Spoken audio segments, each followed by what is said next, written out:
Okay, thank you. You're welcome. All right. Let me just take it from the top, Beverly. Yes, please do. Thank you. It being 7:01, I'll call to order the Swanzey Zoning Board of Adjustment meeting for May 17th, 2021.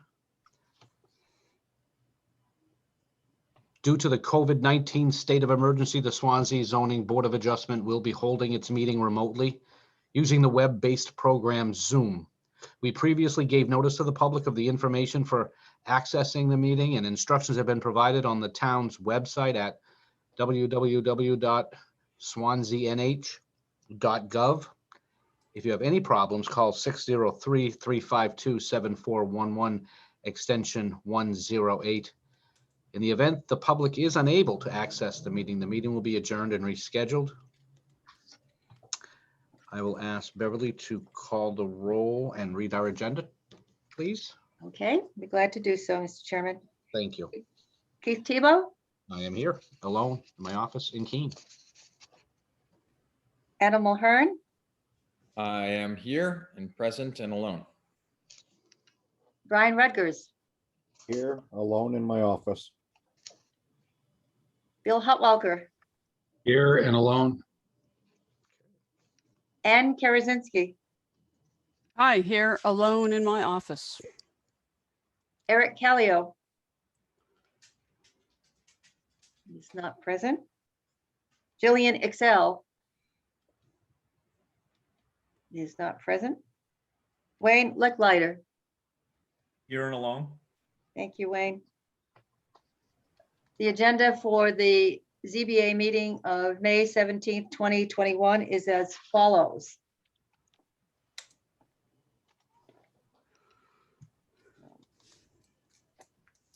The ZBA 2109 special exception application. Ida Johnson requests a special exception pursuant to section 4, article B2A for a multifamily dwelling at 412 Eaton Road.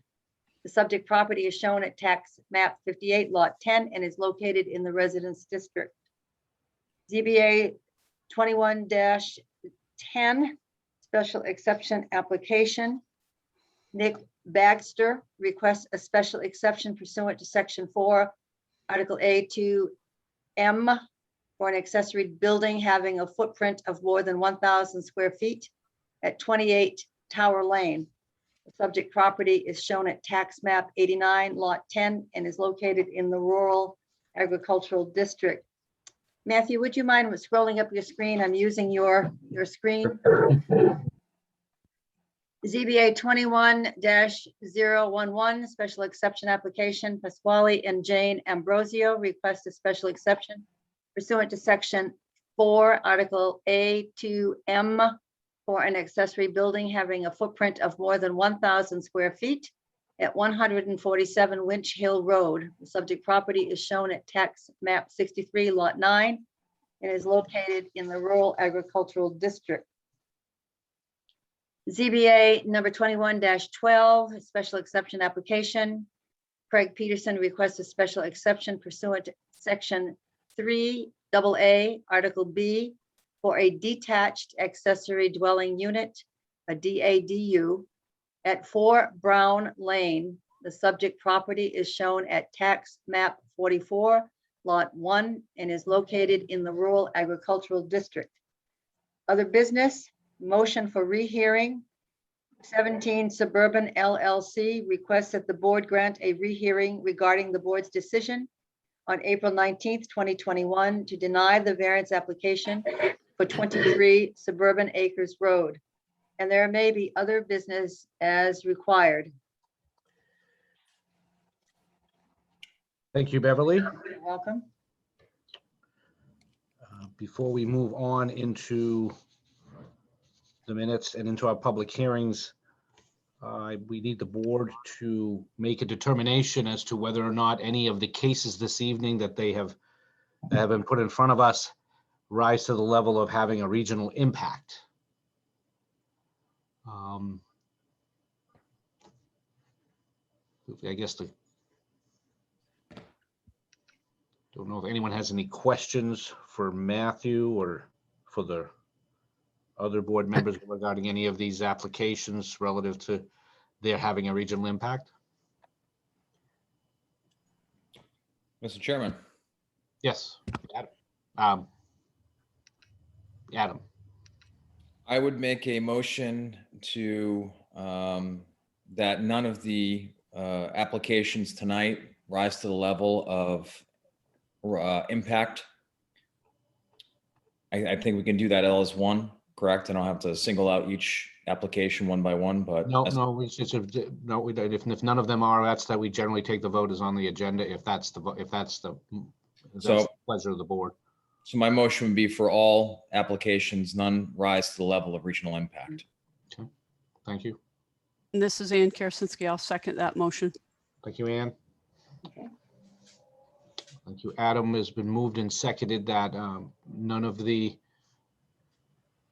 cases before us tonight would rise to the level of having a regional impact.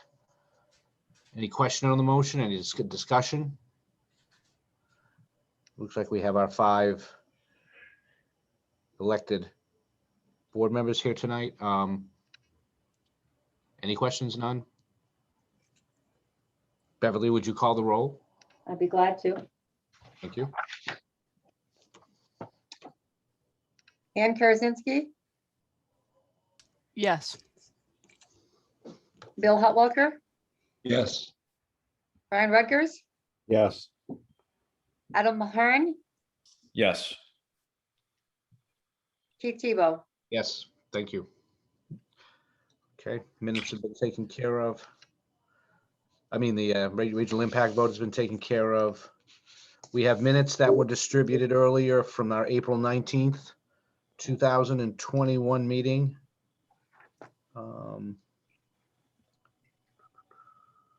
Looks like present at that meeting were myself, Ann, Bill, Adam, and Wayne. And Jillian.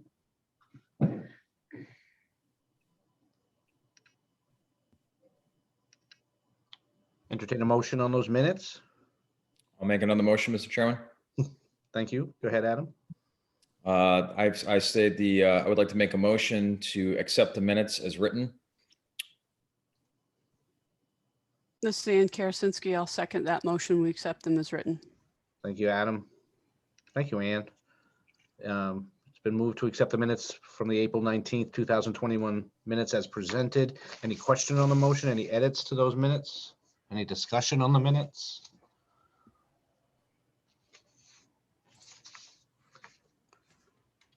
Hearing none, I'll ask Beverly to please read the roll. Okay. Ann Karasinski, Yes. Bill Hotwalker, Yes. Brian Rutgers was not present at that. Adam Mahern, Yes. and Keith Tebow. Yes. Okay, all that were present voted yes. Passes. Thank you.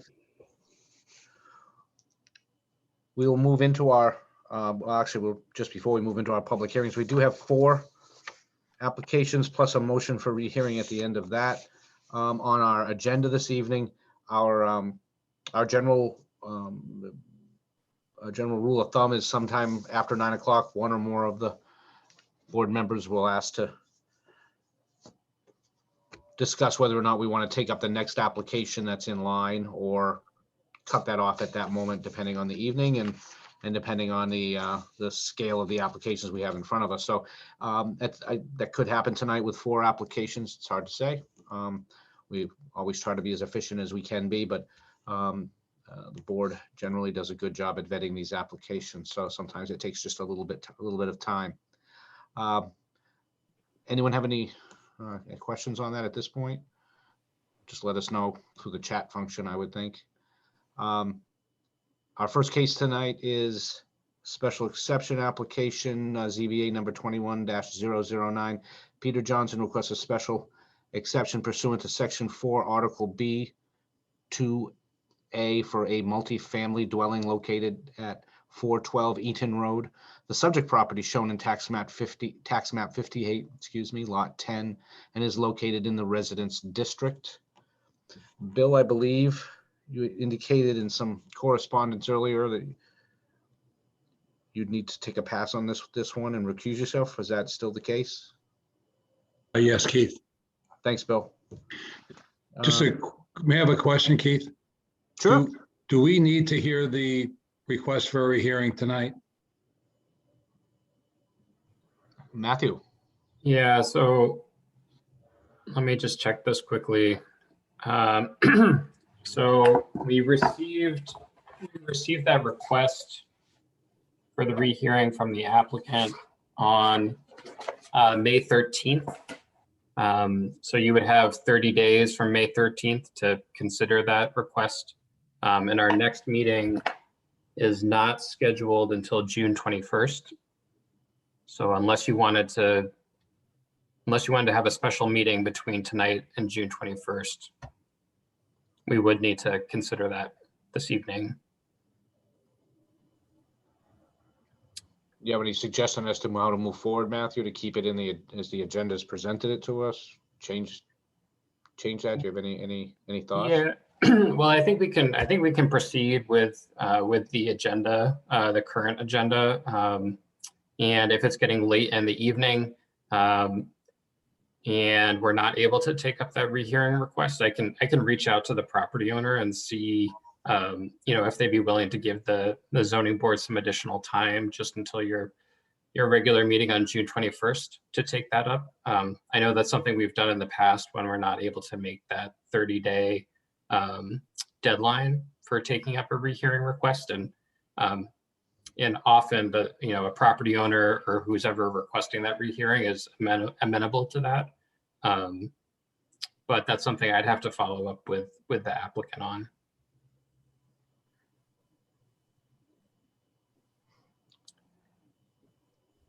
So, do you have any suggestions, Bill, or have you encountered this before? We have, and previously, the first item that we've dealt with has been the rehearing because we've only got the 30 days. I just brought it up, Keith, just to get clarification as to how best to handle it. But we've always, I can't recall a time when we asked for an extension on a rehearing request. I obviously could be wrong, but I don't recall that happening. No, I don't think so either.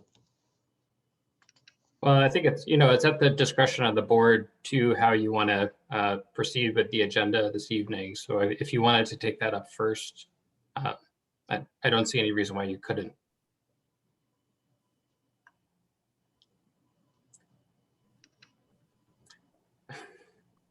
Is this something that we'd require? I guess a question here.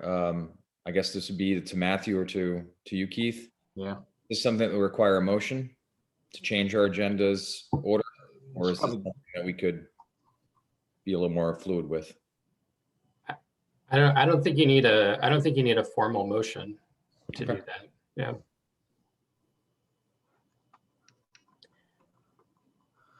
I guess we're at the pleasure of the board. Does anyone have any strong feelings one way or the other? And want to voice that? I'll echo what Bill had stated, in that as long as I've been here, we have never, I don't believe at least, we have rescheduled or asked for an extension on a request like this. So I'm okay personally with taking it first. Okay, thank you, Adam. Anyone else have any issues one way or the other? Any concerns taking it first or leaving it where it is in the agenda and dealing with it later? So this is Brian. I'm not seated for it because I wasn't here. But my opinion is we take it up first because it's the only one that's on the agenda that regulatory wise, we are on a time schedule. Unless you want to do a special hearing, which I don't think we want to do. So that's just my opinion. Okay, thank you, Brian. Anyone else?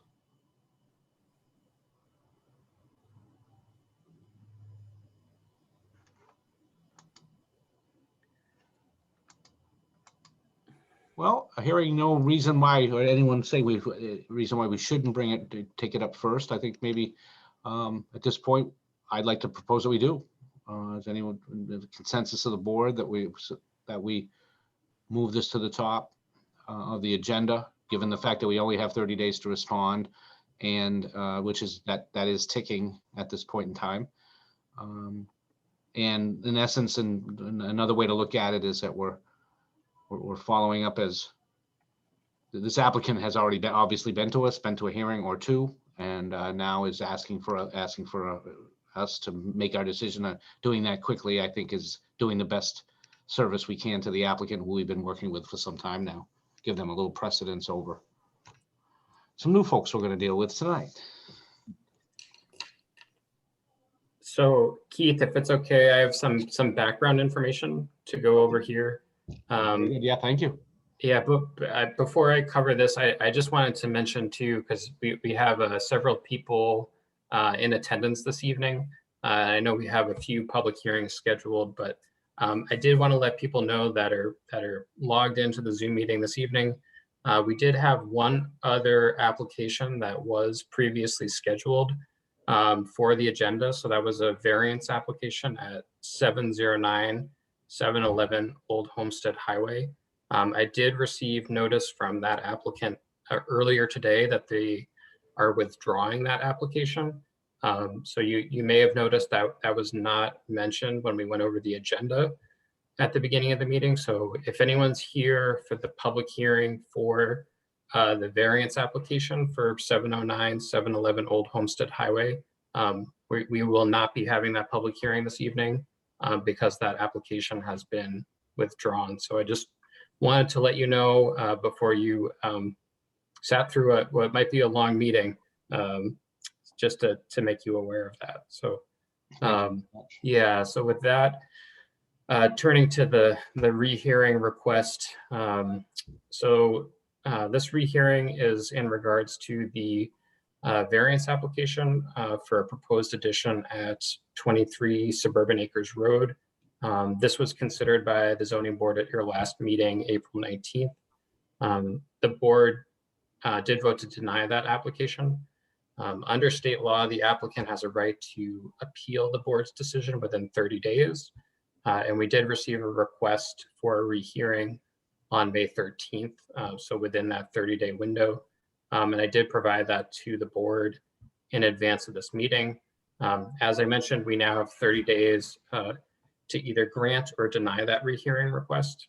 If a rehearing is granted, we would schedule a new public hearing for your meeting on June 21st. We'd notify abutters again and publish that legal notice again. So it's essentially kind of having a do-over for the original hearing. And according to the New Hampshire Office of Strategic Initiatives, the board should just keep in mind the reasons for granting a rehearing should be compelling ones. It's not good practice to grant rehearings all the time, but common reasons for granting a hearing are if there was an error made by the board that they need to correct, or if the applicant is bringing forward new evidence that wasn't available at the time of the first hearing. So I provided the letter to the board with that rehearing request. I think the key bit of information here that was not shared with the board at the last hearing due to privacy concerns is the property is used as a group home for adults who need additional care. And I know the applicant wasn't sure at that time, based on the letter she provided, whether that was information she could share in a public meeting. But based on her letter, she felt comfortable providing that information to the board. And just looking at the list of attendees, I'm not sure if Sybil is in attendance this evening. Again, just for the board's reminder, this rehearing request has to be considered at a public meeting, but it's not a public hearing, so you're not taking testimony from anyone. Thank you. Yep. So I'm happy to answer any questions. I'm looking through the packet that was sent out. It's not jumping out at me, the correspondence that was in there. So it came in it came in after the fact, so I can Okay. pull it up. I think I'd like you to, yeah, if we Okay. can take this up. Okay. My I'm gonna- recollection. Yeah, thank you. Yeah, I'm gonna just stop sharing for a minute, and I'll get that.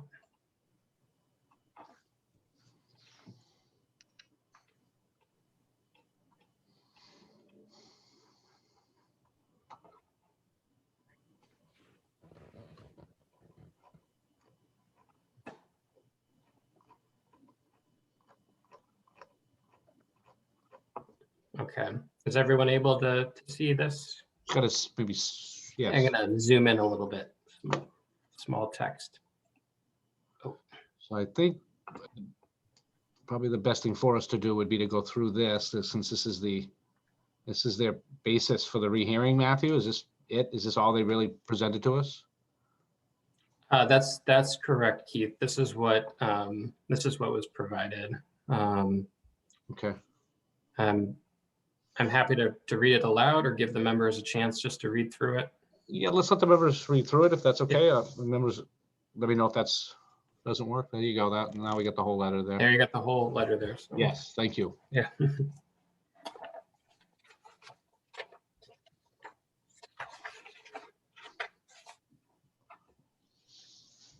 Matthew, I had a question for you, but I'll wait until everyone has had an opportunity to. Matthew, this is Beverly. The letter is written by whom? I can't see the name at the bottom. It's Sybil Hall Okay, thank you. and Jennifer Blanchard. Okay, thank you.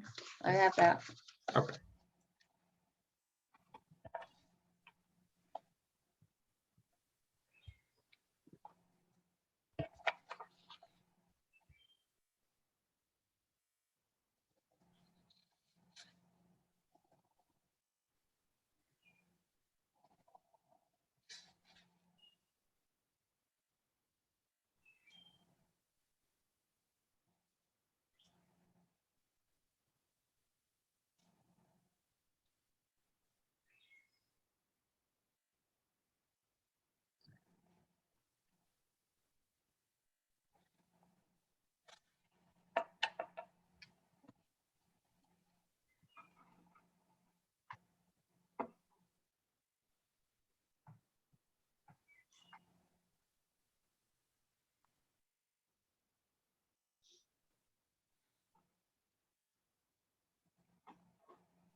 Everyone need more time?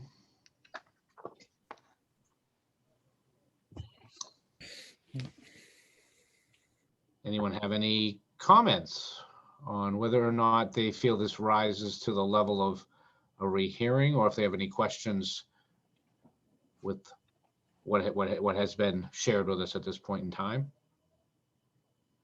Mr. Chairman, Yes, Bill. Matthew, did you have opportunity to check on the state regs with regard to location of group homes and whether this comes under the state regulations? Yeah, thank you, Bill. That's a good question. So I did reach out to the New Hampshire Municipal Association, their legal services, and essentially my understanding of what NHMA provided is that under state case law, so under rulings issued by the state Supreme Court, local zoning ordinances are preempted when it comes to these adult residential care home facilities, so that a locality can't I guess prohibit this type of use in a residential setting. So it is considered to be because there's state policy in terms of placing these types of homes for developmentally impaired individuals. That state policy kind of preempts any local ordinances. The facility it's licensed through the state. The property owners have also received all of the necessary building permits from the town for work that they've done in the building. So they're fully licensed and have gone through all of our permitting requirements. Thanks, Matthew.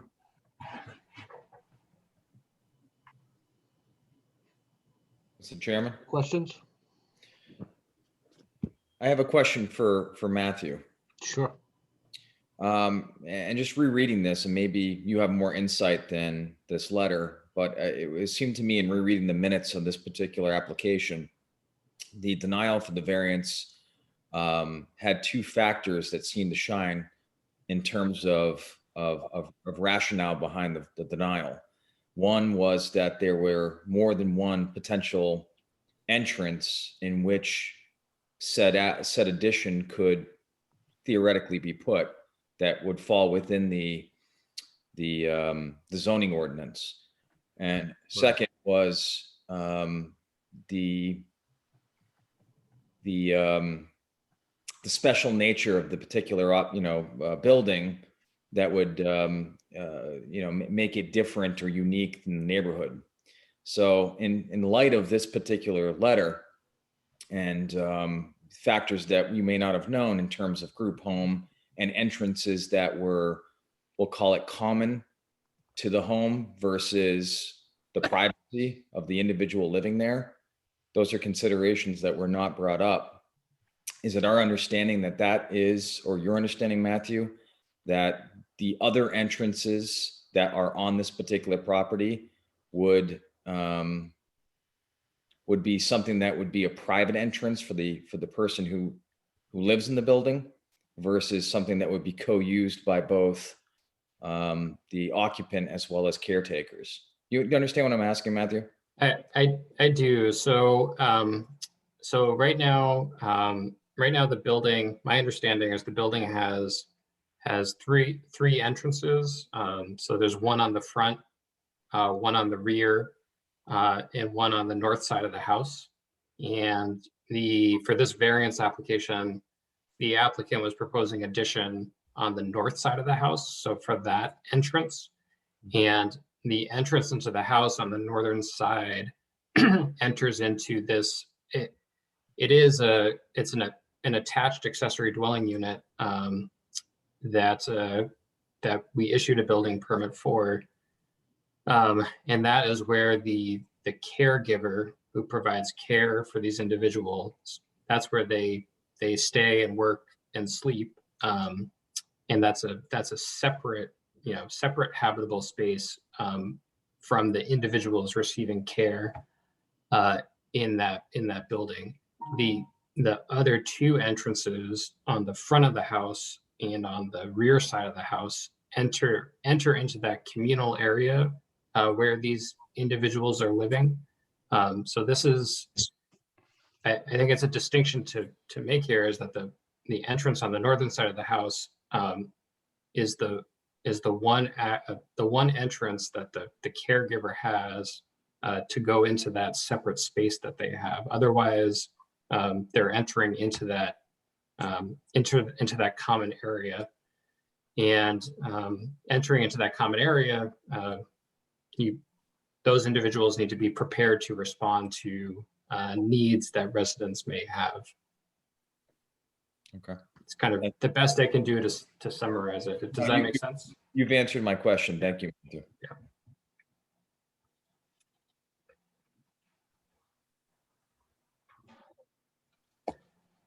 Matthew, this is Ann Karasinski. Did I hear you say, and this was never given in the testimony, but do I understand that northern entrance, the original addition that they put on before this was brought to the board, that's already an accessory dwelling unit for the caregiver? That is correct. So So they, that's already separate because Mhm. they're describing a hardship about the individuals who work there, who work with the residents, not having a place of respite. But you've just said that they do have a place of respite. so they, yeah, and just to clarify, so they do have a place of respite. I think the issue is right now when you go into the northern side of the building, I guess there's no protected area where you can essentially there's not a mudroom space where you can enter, take off coats and shoes before entering the living space. Right now, you enter the northern side of the building and you're within the living space. And I mean, my understanding is that attached accessory dwelling unit, it's relatively small. So there's not a lot of space in there for someone who's coming in to take off shoes and what have you. So. But those are the caregivers that don't live there. They stay there. Yeah, so they right, and I don't know their exact Yep. schedules, but I'm just trying to understand because this is what the state clearly allows this. It's in existence. That's fine, but it is a residential neighborhood, and we part of the reason we voted the way we did was, I'm sure, because we want to maintain that consistency. And this is, it sounds like it's being operated as a business, but it is, it's residential in nature, if I'm understanding this correctly. It seems that way. It seems that way, Ann. Yes. Okay. Do we know, can I ask, how many mentally challenged adults receive care through ARC at this site? Do we know that? I don't have that information, and I don't see it included in the letter. Yeah.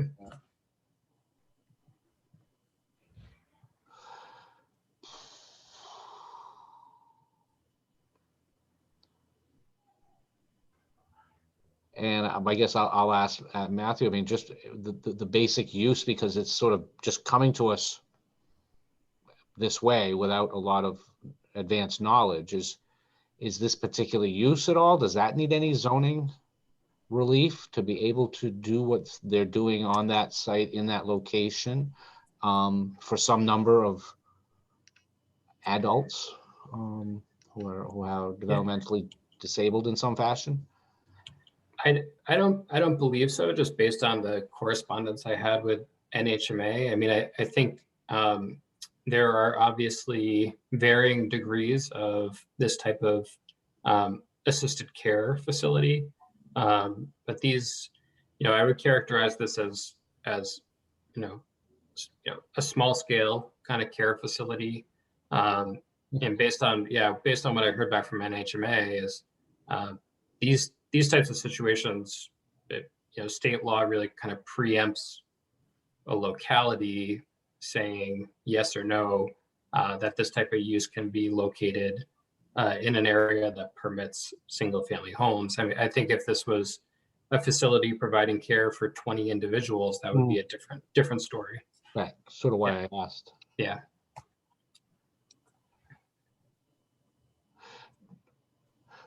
Has the applicant ever indicated to us that what they're asking for beyond, their explanation as to why this is helpful, why this makes sense, are there any state best practices or state requirements or state recommendations that this would fall under potentially, to say that a separate entrance for it 24/7 days a week is a lot of care, and there's a lot of transitions there that are probably not always easy. So, but do we have anything that says that a separate entrance with a separate space for staff is recommended, or do we have anything that speaks to this this request that is from the industry, from those who provide this kind of care? I know I'm maybe going off on a tangent, but I'm just curious if there's something that tells us that this is really a good way to go about doing this kind of business. That's a good question. I guess at this point, this is all that the applicant has provided, and Okay. I'm not aware of what best practices are. Okay, I didn't know. Yeah. Okay. Yeah. That's good.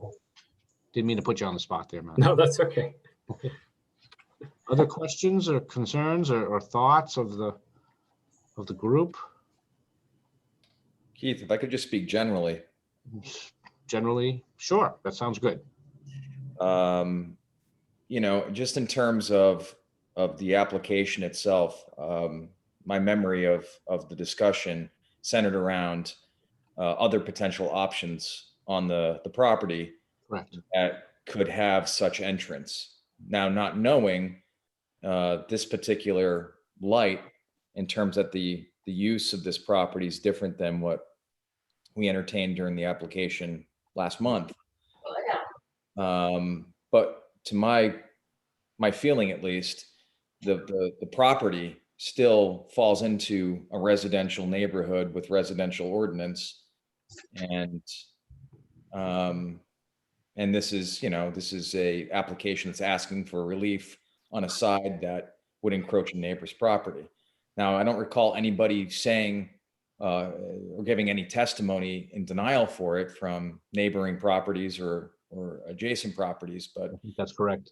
But the protection of that ordinance seemed to be what made sense in terms of this application.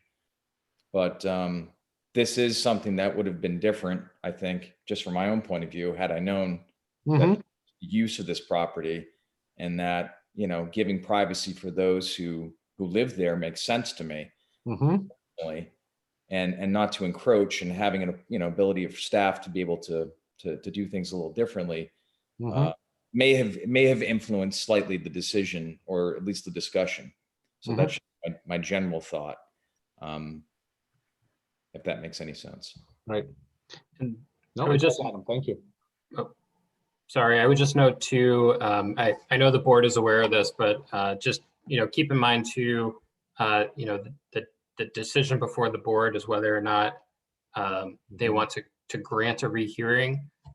Even if the board says, yes, we'll grant a rehearing, that doesn't presume how the board's going to decide in that rehearing. So the board could approve it, the board could deny it. So I just want board members to keep that in mind too. You're just thinking about whether there's additional evidence here where you think it's warranted to grant a rehearing, and then you would have, a separate process for considering that new application. Thank you, Matthew. Thank you. That's a very good point. I guess what we're tasked with right now is deciding whether or not new information has been given to us that we feel would level just to the rise of giving them a rehearing. I don't know if folks' thoughts are about that. Keith, Yes. would this type of a variance rise to the level of the change we made years ago, where when the use goes away, the offending addition in this case would be removed? Is this similar to that? Well, maybe not. One, and maybe this is a good reason for a rehearing as well, to decide how to do something. I mean, this is an ADU where you're going to want separate entrances. If this is already an approved ADU and it came through us, I guess it would be up to the board. Is this a de minimis increase into the setback? But that would be something we could take up. I would think it would be something that we would want to maybe think about whether it can be done. But the thing that rises that's different is this is already an ADU. So I think that it would be interesting to have that kind of discussion. With that being said, does anyone have any reason why they maybe wouldn't want to rehear this? Or have a strong compelling reason why they would? I mean, either way.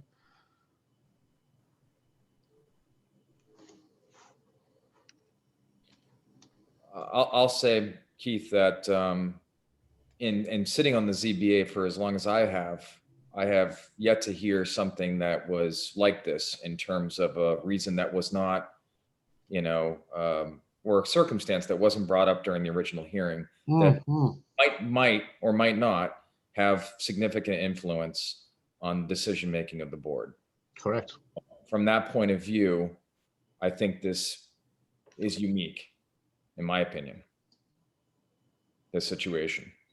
And this, so that's my 2 cents in that. All right. Anyone else have any thoughts? Hold on to that thought, Adam, because maybe it'll work its way into a motion at some point here before too long. Other folks have any thoughts? Ann? Well, my thoughts are is we've already provided, we've had 2 meetings about this, Yeah. and we, this issue's not, in my view, it's not a compelling reason for a rehearing. Okay. There are other things they can do with that property, and they purchased the property knowing what they were going to do with it, and they sounds like they put on this accessory dwelling unit already, and there are some other opportunities they have to do something with it, but in keeping with the residential nature of the neighborhood, I feel we did our due diligence in our first hearing.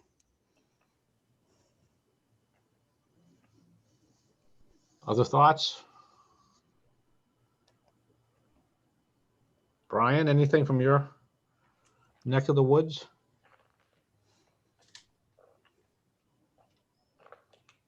Not really. I mean, I didn't hear the case. I wasn't here, so, Okay. yeah, I don't. That's fair. That's fair. There was a lot of discussion that you weren't part of. Wayne, anything here to add? I know this is probably your first request for rehearing. What we're trying to do here is determine, and I'm not sure, I think you heard the testimony from before, and what we're trying to determine here is there a change? Is there something information we didn't have? Is there something that rises to the level of our deciding that we should rehear the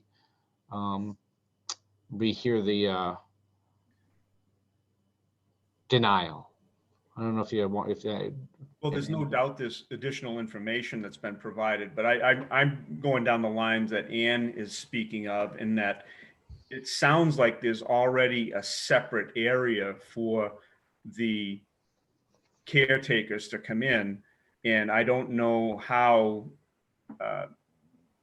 giving a variance and adding a mudroom so they can take their shoes off, it doesn't weigh for me as far as granting a variance, because there is already a separate entrance there, and it's just, the screen porch would just be, so. Yep, built into the setback as well. Yes, yeah. Clearly, there's no question there. Yeah. Thank you.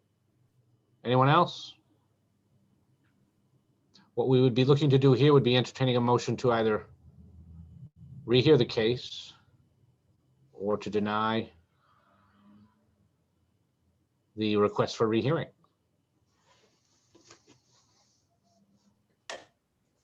Keith, I'll make a motion that we deny the request for a rehearing based on the information or the explanation given by Ann, Adam's original part, and Wayne. Okay. Is there a second to that motion? No, this is Ann Karasinski. I'll second that motion. Thank you, Ann. It's been moved and seconded to deny the request for rehearing. Any question on the motion? I just have a procedural question. Who is voting on this that is here? I know it would be myself. you would be seating, a question for you, Keith, would you be seating Wayne for Brian, since Wayne was present?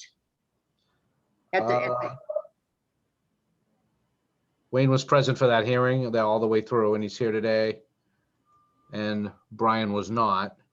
Correct. Yeah, I guess that would be the proper thing to do. So seated for this would be, help me with this, Beverly. Ann, Bill, Adam, Wayne, and yourself. Okay, Okay, I'll call the vote. Ann Karasinski, Yes. Bill Hotwalker, Yes. Adam Mulhern, I'm on the fence. want me to come back to you, Adam? Yeah, give me a second. Okay. Wayne Lucklider, Yes. Keith Tebow, I guess I'll be the fly in the ointment. I'll vote no. I wasn't necessarily passionate about this, but relative to this information, there certainly was new information that we had given to us relative to it, and we probably could have reheard it. So I'll vote no. and Adam. I'll say no as well for the same reason. This is new information that we didn't have, and that was the point of whether or not this variance could be reheard. There's no guarantee that rehearing this case would have any different result, but this is exactly what we're presented with in terms of new information. So I'll say no for that reason. We have 3 yeses, Mr. Chairman, and 2 nos. All right. The motion to deny the request for rehearing passes 3-2. So we've taken care at the end of our agenda, and now we'll get back to the beginning of our agenda. So ZBA number 21-009, special exception application. Peter Johnson requests a special exception pursuant to section 4, article B2A for a multi-family dwelling at 412 Eaton Road. Subject property shown at tax map 58, lot 10, and is located in the residence district. We will seat Wayne for Bill on this one, so Bill can grab a cup of coffee. And so seated for this will be myself, Adam, Brian, Ann, and Wayne. Welcome, Wayne.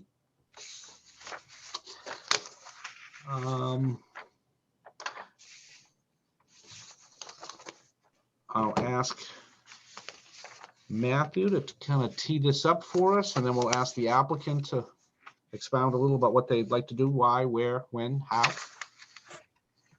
Yeah, thank you, Keith. Thank As you mentioned, the property's at 412 Eaton Road. It's located in the residence district.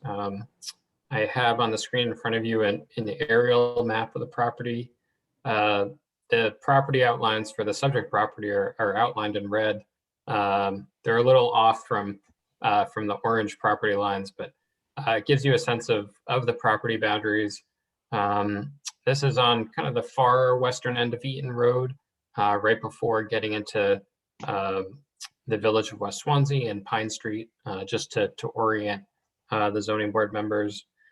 So a multifamily dwelling is allowed by special exception in the residence district, and multifamily is defined as having 3 or more units. Part of that requirement is a property that's connected to public sewer must have a minimum lot size of 1 acre for a multifamily dwelling. And the subject property has 1.36 acres in size, and it is connected to the public sewer line. So the house was used as a 2-family residential dwelling for a number of years. And about 15 years ago, a 3rd residential unit was added to the dwelling. From looking at our property files at Town Hall, there wasn't a formal approval of that 3rd unit at that time. The applicant, Peter Johnson, has noted in the application that at that time he worked with the then current code enforcement officer to have that work kind of signed off on by the code enforcement officer. since this application has been submitted, our current code enforcement officer, Mike Jasmine, and the town's fire inspector, Eric Matson, have had a chance to inspect the property and inspect that third unit.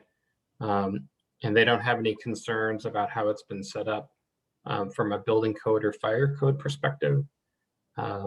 This application before the board this evening doesn't include any modifications to the building, interior or exterior. It's really just to formalize that third residential unit that's been in existence for about 15 years. We did send out public hearing notices to abutting property owners, and I haven't received any comments from members of the public on this application. Just to note too that Mike Jasmine, our code enforcement officer, is in attendance this evening if the board members have any questions for him.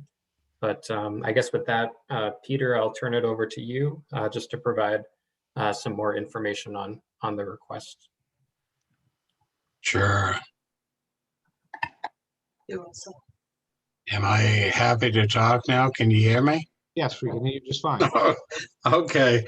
When we bought the property in along about 2000, I think it was, we bought from a family from Massachusetts, and the house is a unique property. It was built as a 3-family house. The first and second floors are absolutely identical. It's a beautiful house. And the third floor was, it's not the same as the second and third floor, but there was a old kitchen and old bathroom within. When I bought it, I approached the building inspector, and I said, is this all right? And he said, yes. He said, just, you want to do it over and put a new kitchen and bathroom? I said, fine. And it's all, like Mike Jasmine, the fire people, it's all, there's 2 exits and entrances, etc. So years ago, I was led to believe that this was being recorded in Swanzey, in the town, that this was a 3-family. And we have just decided, my wife and I, to sell the property, and the real estate agent was looking at the records, and she said, well, it's not a 3-family. I said, well, yeah, it is. And she said, well, it's not recorded that way. And we were led to believe by Jim Weston and Sarah Carbonell that they were going to record this way back in the year 2000. And that's what happened. So, and we have rented it a couple different ways. People have rented the second floor and included the third floor. And then the last 5 years, the third floor has been rented separately. And it's, it's all legit with the fire chief, and everybody's been through the place. And we just want to have it, get the records corrected, basically. So any questions, please feel free to ask me.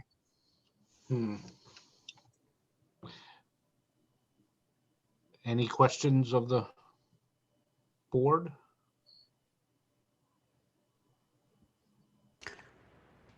This is Ann Kersinski. I have a question. Sure, Ann. Yeah. So Matthew, how does this sort of thing happen? And do we do anything? I mean, how do we keep proper records? Good point. It's a good question. I don't know what happened back in the early 2000s. Yeah, I mean, at this point, yeah, if someone was coming forward to us and asking to put in a third unit, this is the process we would go through. So Yeah, unfortunately, I wasn't around at that time, so I'm not sure what happened. It looks like Mike Jasmine has his hand raised, so might have some comments on that. Mike? Great. I don't know how it happened either, but I know how it could very well have happened. So neither Swansea zoning ordinance nor does code prescribe the number of kitchens one's allowed. So you could build a house with 5 kitchens if you wanted to.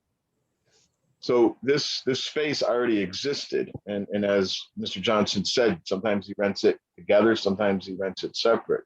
So, you know, when he went and asked a simple question of Mr. Weston, like, can I update this space? Mr. Weston probably just said, well, of course you can, because you can have 2 kitchens if you want to. And the space which you can't see, but it is a house. It's a large house that's been, you know, renovated and changed over the years to accommodate this. The entrance and all the rest of it, it's kind of amorphous. You could see where they could be together, they could be separate.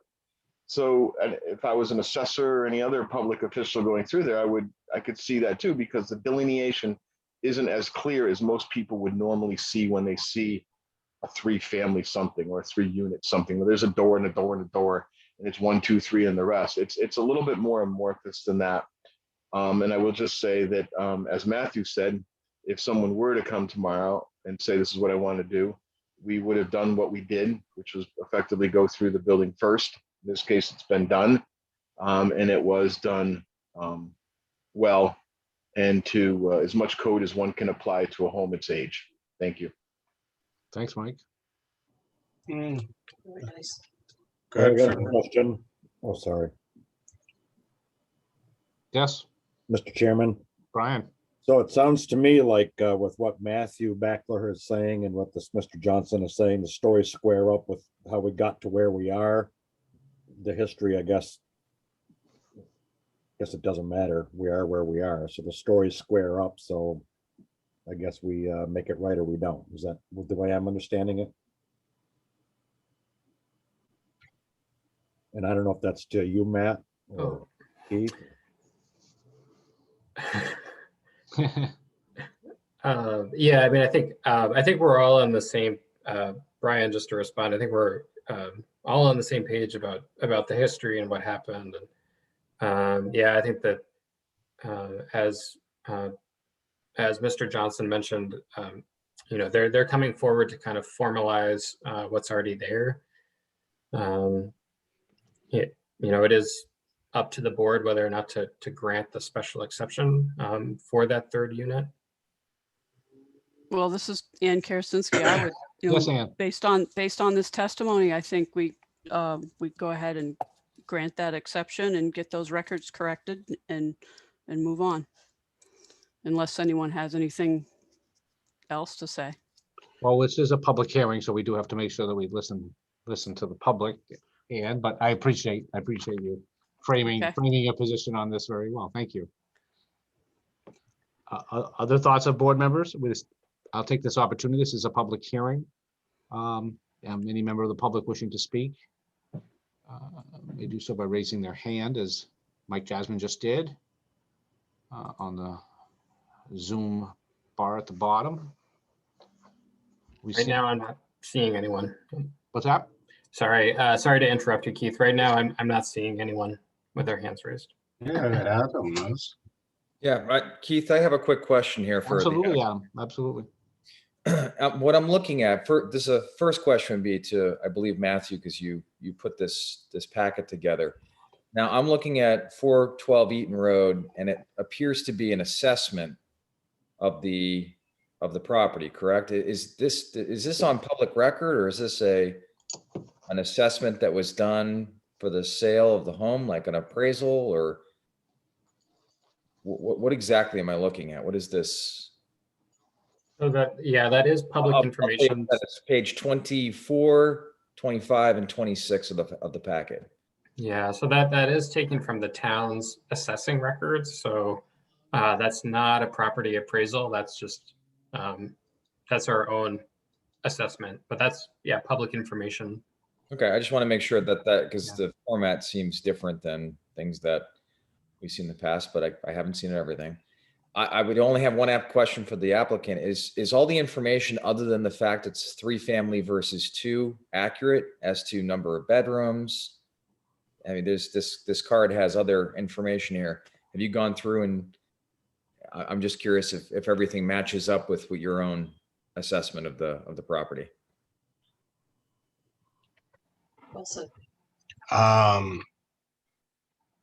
Mr. Johnson? Yeah, it's totally accurate. I bought the place in 2000. It's always been, you have to understand the way the house was built. It was not a house that was built and then reconfigured. It was always built as a 3-family house.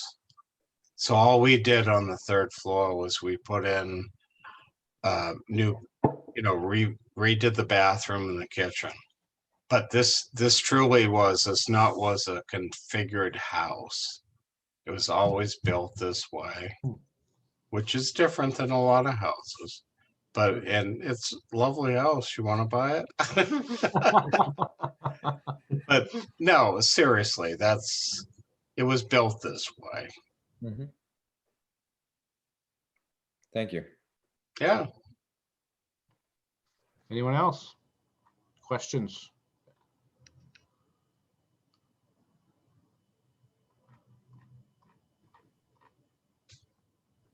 Brian, any questions here?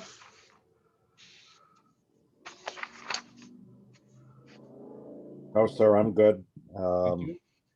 I wasn't finding fault earlier. I think these things happen when you're running a town and it just happens. So seems like it's a pretty easy fix and I'm ready to rock here. Okay. I think Adam, we've heard from you. Anything else to add? Nope. Okay. Ann, Yes? I'm ready. anything else to add before we move on? Nope, I'm sure this is not unique across our town. I think we'll see it again. Wayne, any other questions? Nope, I'm fine, Keith. All right. Hearing none, and again, Matthew, you're not seeing anything from the public, I take? I am not. No, Keith. Okay, so if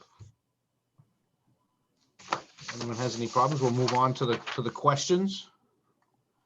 Give me just a second here.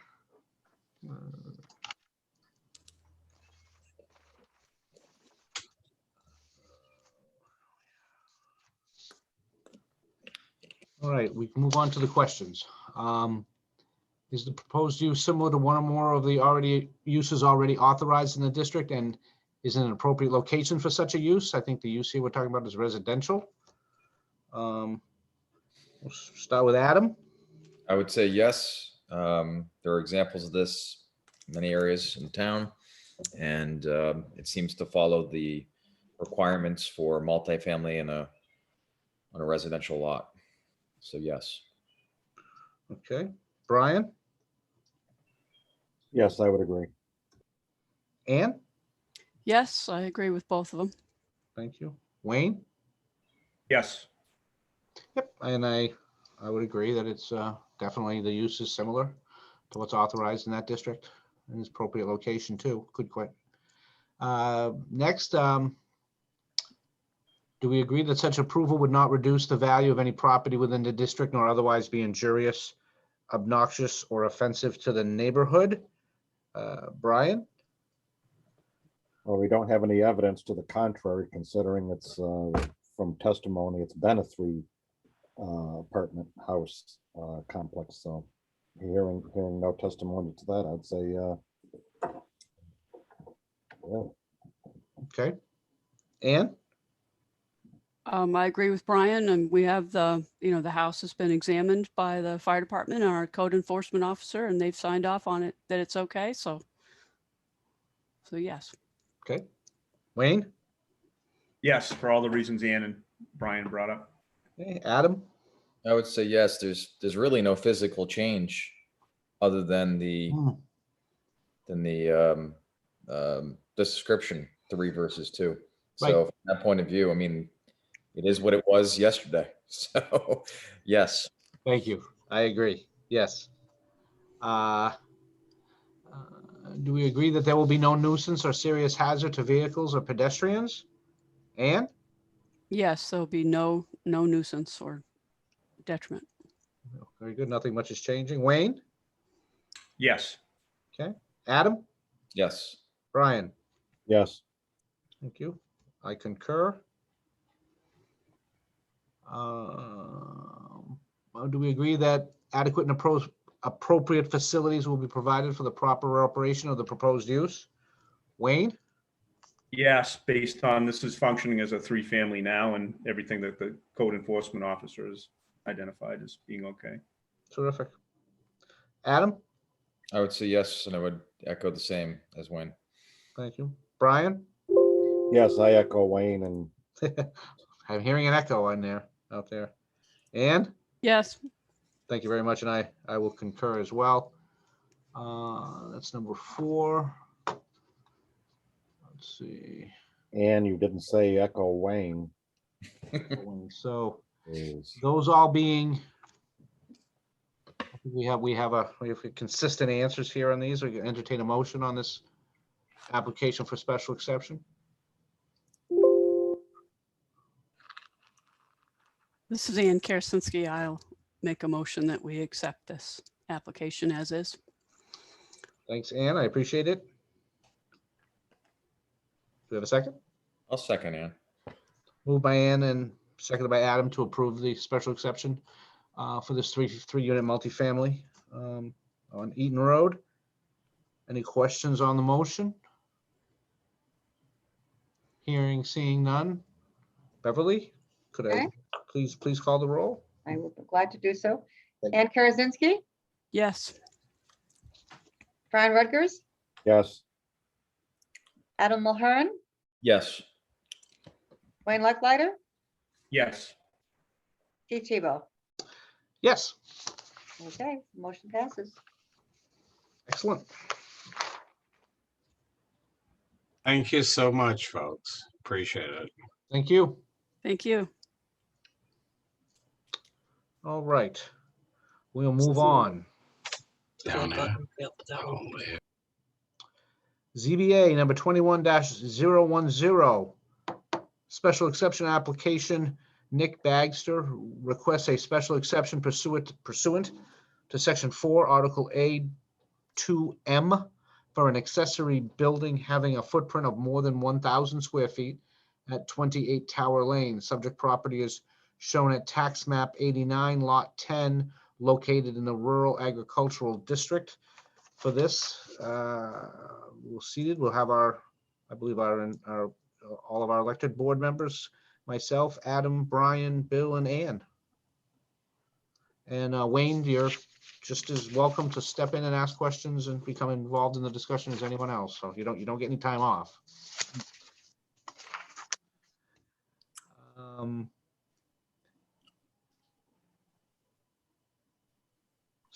We'll have Matthew tee this up for us, and then we'll talk to Mr. Bagster about what he's looking to do.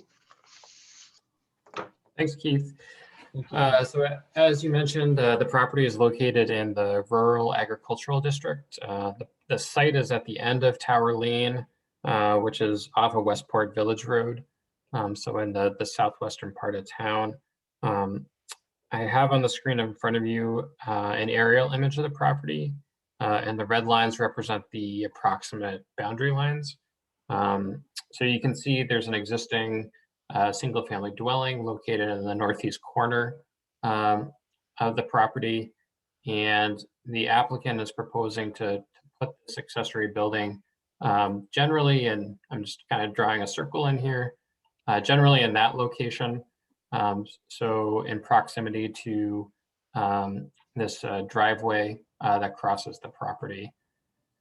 And just turning to the site plan provided. So this is the site plan that was submitted as part of the building application. Again, this is showing the house. So the house is in the northeast corner of the property. And you can see the proposed garage. It measures 36 by 42 feet, which is an area of 1,512 square feet.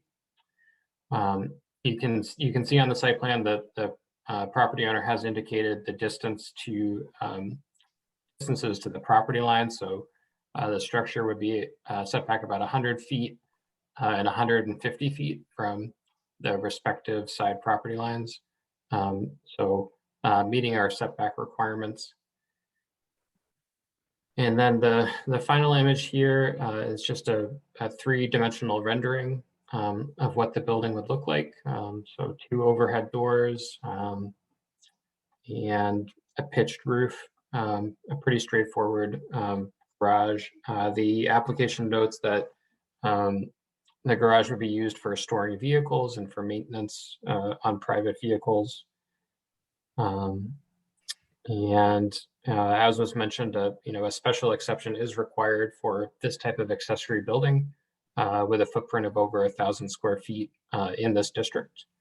And with that, the Bagsters are in attendance this evening, Nick and Katie Bagster. So that's all I have for background information. We've sent out the public hearing notices. I haven't received any concerns from neighboring property owners on the application. So I guess with that, I would turn it over to the applicants.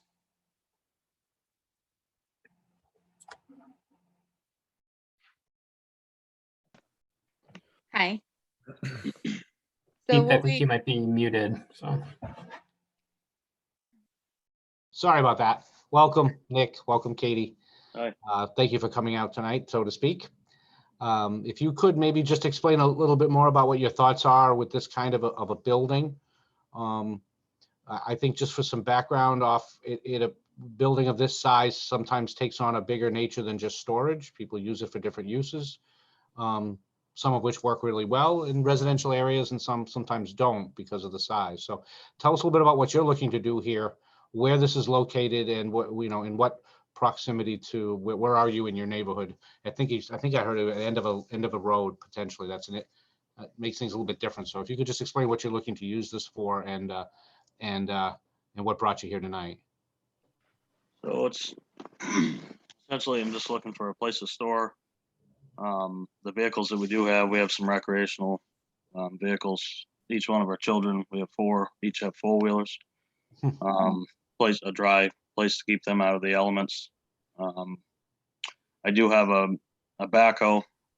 That's part of the reason for the size of the building, so that I can get that inside to, maintenance we use around the property. That's really sums it up. I'm sure it's here somewhere. How large is your property? What's the size of your property? almost 5 acres, I believe, Okay. just under 5 acres. And is it at the end of a road location? So we're right at the end of Tower Lane. It's we're at the very end of it, the Class 6 road part. Okay. So just on the aerial map on the screen here. Yes. This road coming off of the left-hand side here onto the Bagsters properties, that's kind of the end of Tower Lane. Gotcha. Yeah. Okay. Other questions from the board? This is a public hearing. We'll allow any member of the public, just if they feel they'd like to speak, just raise your hand. Get Matt's attention. Any board member questions? Ann, yes? Yeah, hi, this is Ann Kersinski. Thanks for coming this evening. Are you going to have, I think it was mentioned in the packet, but are you going to have electricity out at the building? We would like to. We need to get the site work done, get the building up, and see where we're at for finances. Right. If it's not an option this year, hopefully in the spring, when we save some more money. Gotcha. All right, thank you. Other questions? Keith, I do have one member of the public with their hand raised. Oh, terrific. Welcome. What do we have? Please just state your name for us, please. Yeah, so Joseph Stinson. You may, Justin? Mr. Stinson, I think you'll just need to unmute yourself. There we go. Yeah. I'm sorry, I don't seem to have video either, but I'm the property on the other side of the rail trail. That's an apartment we own, and our house is to the left of the arrow there. Gotcha. Yep. I assumed that the building, Nick, was to be along your main driveway where you cleared the land, but is this the correct spot for it where Mr. Backler drew back in the woods here? That blue circle. Yeah, the circle drawn is the Okay. spot. In the front along the driveway, we plan to loam and seed. Yeah, Make okay. that lawn. Well, we have no objection to the, in fact, I think since you don't have a building for all your kids' vehicles and your vehicles, I'm sure your wife will be happy to have a place to put it all. We're happy to support you, Nick. Thank you. Appreciate it. Any other members of the public looking to any questions answered or Not at this time. none? Okay. Board members, Yeah, Keith, I have one question for the applicant. Adam, go ahead. It goes along very similar to what Ann had asked before, but in terms of, plumbing and so forth, do you plan on, at some point consider, bathrooms or water or anything to that effect on the at the building at some point? Is that part of your plan? No, it's close enough to the house. If we're out there and we need to use a bathroom, we can just walk across the yard. Okay. Fair enough. Thank you. Other questions of the board? I don't know, this is Westport. Are we allowed to hear anything from Westport? I don't know.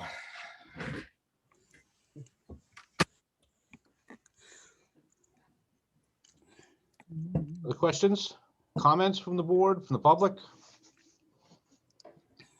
From the applicant? No, I don't have any questions. Okay.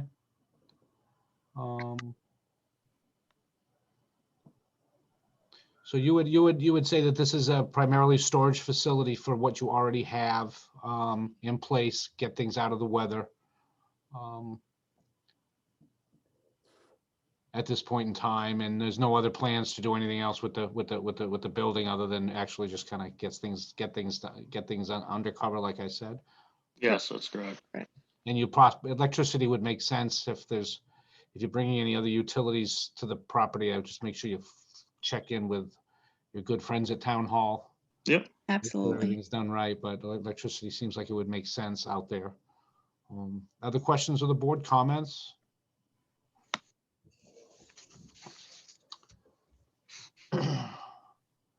People good going to the questions?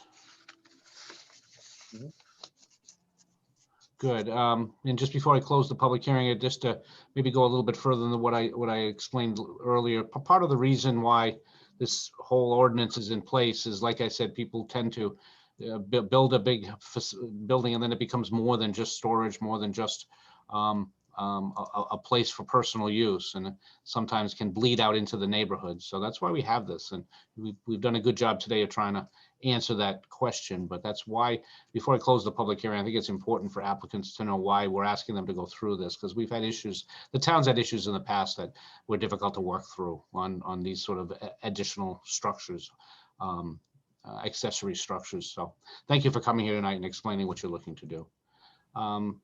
Unless I'm hearing any other reason not to, I'll close the public hearing. Are we good? We'll go to the questions. Okay.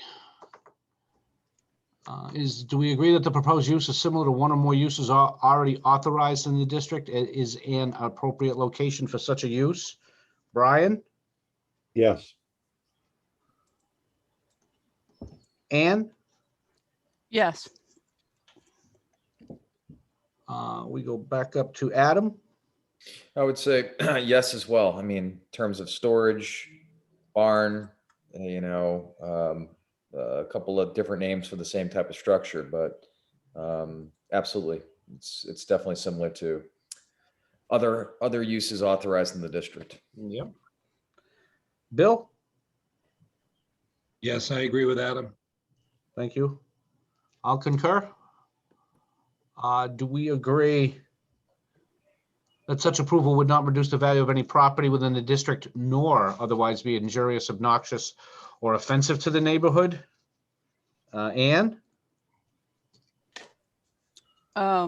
Yes, I don't think it would reduce the value of anyone's property.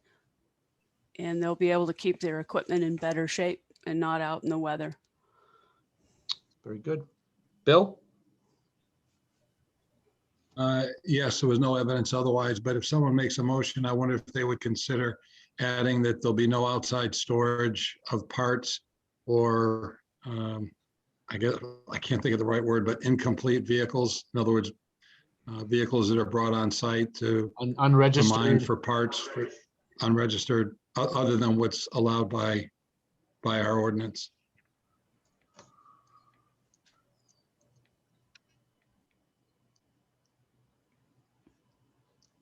Any problem with adding that to the original motion? Whether I'll make sure Beverly has that too. I can add that, yes.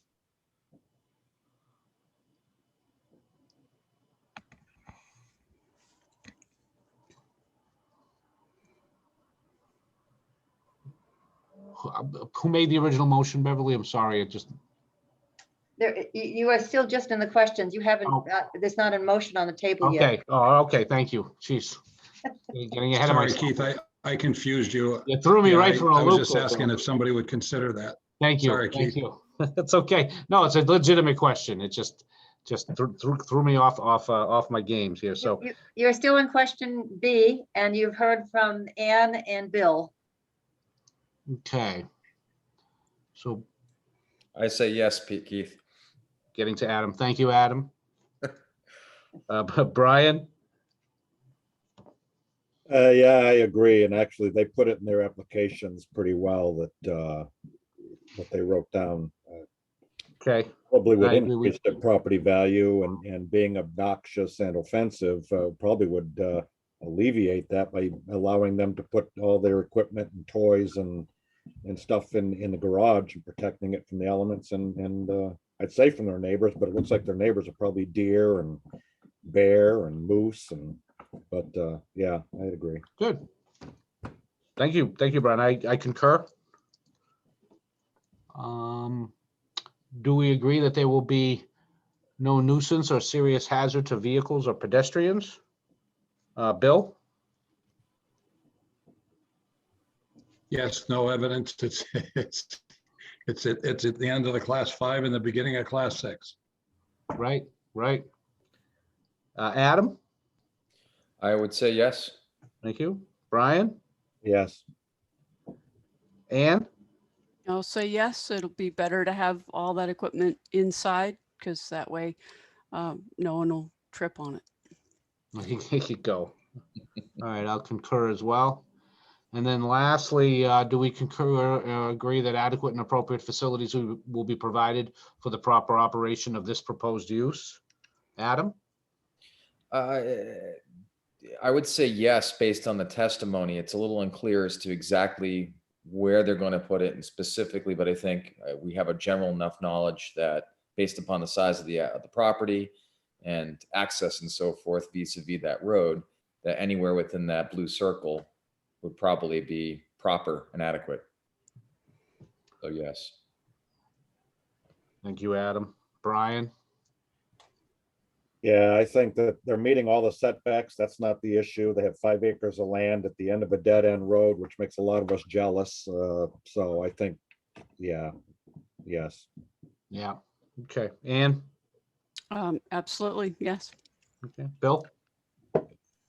Yes, and would like to add that they not be permitted to have any floor drains. Okay. Thank you. I'll concur. So we've again been pretty consistent with our responses to the questions, and we'll entertain a motion on this. I'll make a motion to approve the application but I would like Bill's help because he had a few things that he would like to add, which I don't necessarily disagree with, and I'd like to have his input on exactly how he'd like to frame that question, the additional pieces to it, if I could, Keith. You fill in that motion, Bill? Sure, Beverly has it, don't you, Beverly? I do have it. I can read it for you. Thank you, Beverly. Okay, move to grant the request of Nick Baxter for special exception pursuant to section 4, article 2A2M of the zoning ordinance for an accessory building having a footprint of more than 1,000 square feet at 28 Tower Lane for property shown at tax map 89 lot 10 and located in the rural agricultural district based on the responses to the checklist with the condition that there be no unregistered vehicles on the property and no outside storage of parts and no floor drains. Very good. I will say that Beverly has made a succinct and specific motion for me. So I will just echo what Beverly just stated. All right. This is Ann Karasinski. I'm not sure what the rules are in town, but I believe you're allowed to have at least one unregistered vehicle. I'm not sure if it's the same across the town, but I don't think if that's the rule, then they should be allowed to have as many unregistered vehicles as is allowed anywhere else in town. Does that make sense? I hear where you're going with that, Ann. Thank you. So I'm not saying we tell them they can't have any I have an unregistered vehicle, which I hope I'm allowed, but I don't know how many are allowed, but they should be able to enjoy whatever everyone else has. I agree with you. Well, we can change the, to read, hold on. There be no unregistered vehicles on the property above what is allowed by town ordinance. Yeah, I would just clarify, maybe say as allowed by state law. Oh, okay. Yeah, whatever it happens to be, because I might have motorcycles too that aren't registered. Mike Jasmine just noted that it's 2 unregistered vehicles or parts for 2 unregistered vehicles Per person. per property. So I will amend my my motion to include what is allowed by the state law in terms of unregistered vehicles and or parts cars. Very good. Does that second stand? I don't think it's been seconded. I'll second it based on that, since we're being fair. Okay.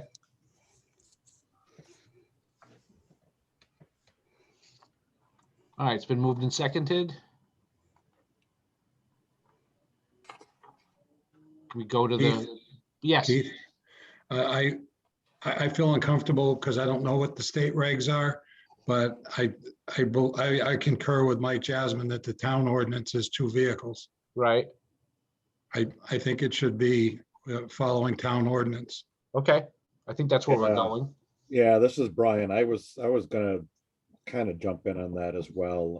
I agree with Bill. I don't know what the state does, but they can say whatever they want as long as they're in compliance with our town ordinance.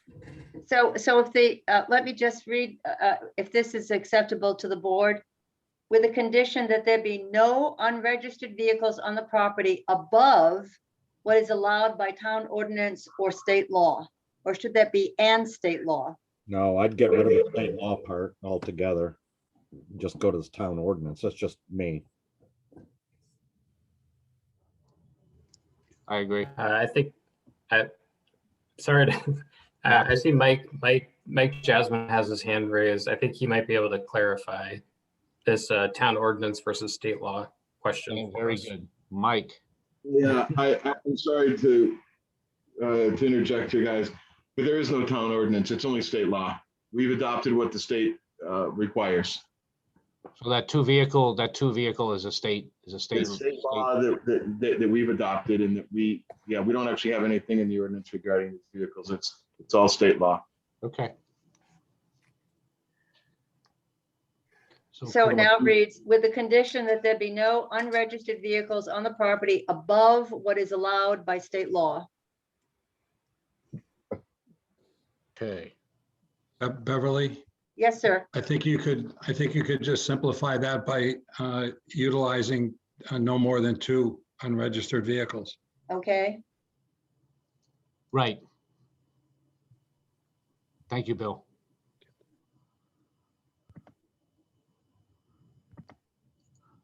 So if we have a motion, we have a second? I believe my motion initially has been amended accurately. Thank So- you. Adam. And is your second still staying in? I think you're the, My second still stands. okay. Okay. All right. Let's move on to the vote, I believe then. Okay. Ann Karasinski, Yes. Bill Hotwalker, Yes, Brian Rutgers, Yes, Adam Mulhern, Yes. Keith Tebow. Yes, thank you. Okay, the motion passes. Very good. All right, moving on. ZBA number 21-011, special exception application. Pascal and Jane Ambrosio request a special exception pursuant to section 4, Article A2M, for an accessory building having a footprint of more than 1,000 square feet at 147 Windshield Road. The subject property shown at tax map 63, lot 9, located in the rural agricultural district. So we have a mirror image here. Matthew, can you tee this up for us? And then we'll ask the applicant to explain a little bit more about the intended use. Yeah, so you're correct, Keith. This is the same provision in the zoning ordinance that the applicant is requesting a special exception under. So the subject property is located on Windshield Road. On the screen in front of you is an aerial map of that property with the property boundaries shown in red. So you can see it's a pretty sizable property. I believe it's about 60 acres in size, and I know the property owner owns some adjacent property as well. So even more than what's shown here on the screen in front of you. They have proposed constructing an accessory barn structure on the property. That structure would measure 40 feet by 49 feet, so an overall footprint of about 2,000 square feet. Their application notes that the barn would be used for storing equipment for maintaining the property, as well as tools. And it also notes that they may store antique tractors in that structure as well. The next slide here shows the site plan. So this is Windshield Road off on the right-hand side here, running north to south. There's the existing house, and there are 2 existing garages on the property. The proposed barn is located south of the existing home, situated approximately 35 feet off of Windshield Road. There is an existing break in the stone wall here. And our understanding is that's how they would access that garage, is from that existing break in the stone wall. And then the next slide just shows the elevations for that structure. So you can see the length, 49 feet, 1 inch. And then this is a view of the front of the garage with 1 overhead door, measuring 40 feet in width.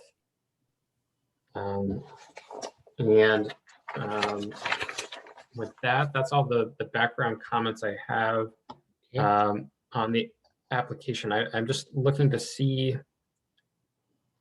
Right now I have 2 attendees. I don't believe either is the applicant, but if I'm incorrect, please please raise your hand so I can promote you to a panelist.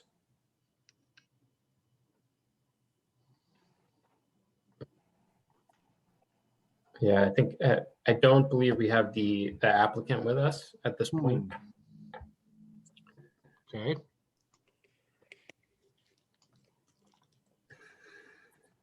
Ah,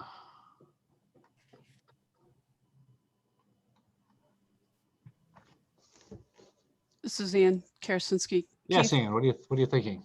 do you think, Matthew, is there any indication that the applicant was present during any of our meeting?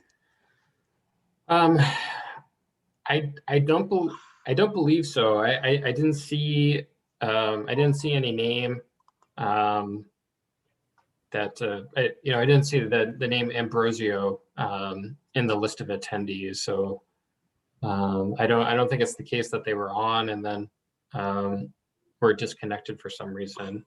I know that Mike Jasmine has been working with them on the building permit application, and he might be able to help out with some additional information.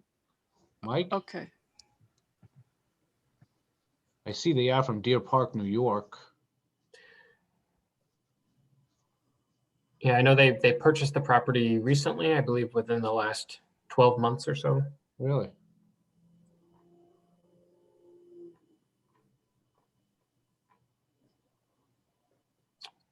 They, I guess I'll just share with you the conversations that we've had. Sure. Just because it might be helpful. So they both have an agricultural background as they grew up in New York State, and they're now in they go near Deer Park and some in Pennsylvania. This is on what's known locally as the King Farm. I don't know if anybody's ever been out on the end of Winch Hill. It's a pretty it's for Swanzey in particular. It's one of our higher end expansive properties, farms. It's beautiful. It's a beautiful spot, quite frankly. There is a barn across the street from the proposed new barn. It's an old barn. It drew a lot of attention from the community who'd like to save that barn, and they'd like to save it as well. But the problem is it is an old barn, and its dimensions are really very poor for modern machinery and modern equipment. So they're trying to bring in some new equipment and try to do a little bit of gentleman farming for now on the weekends, and then eventually, as a retirement space. I believe they have, it's like 12 children, 11 children. They have a lot of children. And this is going to be kind of a family landing spot for holidays and the things of that nature. So they wanted to bring some of the family farm implements that they've had and had in storage.